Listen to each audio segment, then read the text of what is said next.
First, 2015 has been a difficult year for Europe. The worst refugee crisis since World War II, and terrorism fears are slowing a hard-won economic recovery.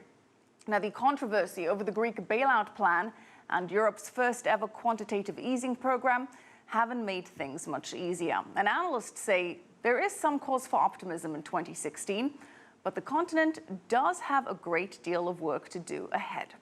CCTV's Jack Barton has this reporter's notebook from Brussels. After 6 years of whirlwind crisis, Europe's economy is recovering. Though at less than 0.5%, it's hardly inspiring. And unemployment remains high, consumer confidence is low. Inflation is also hovering just above zero, well short of the target set by the European Central Bank, which this year began its first ever large-scale program of asset purchases, better known as quantitative easing. That stimulus pushed the euro to a decade low against the US dollar. That's good news for big export-driven economies like Germany, but not for heavily indebted countries like Greece, which received its third bailout in July to avert the potential of yet another euro exit. Greece and the EU's problems have been compounded this year by the influx of hundreds of thousands of refugees and migrants.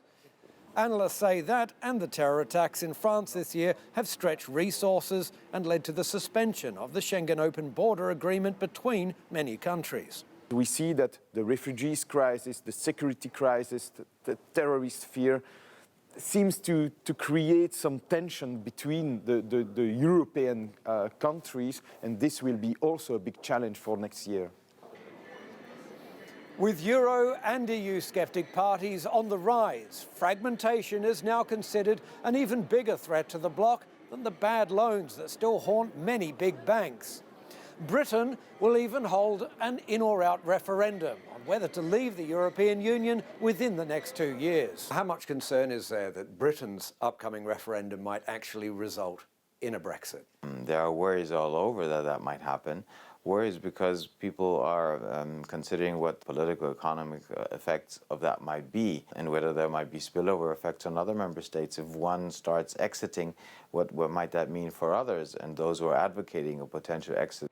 Europe has proven its resilience, but its political and economic problems have not yet been solved. And the pressures of migration and the increased risk of terror attacks has seen fence building and more nationalist rhetoric coming from some countries as Europe faces a new year in which it needs more and not less unity in order to aid its recovery. Jack Barton, CCTV, Brussels.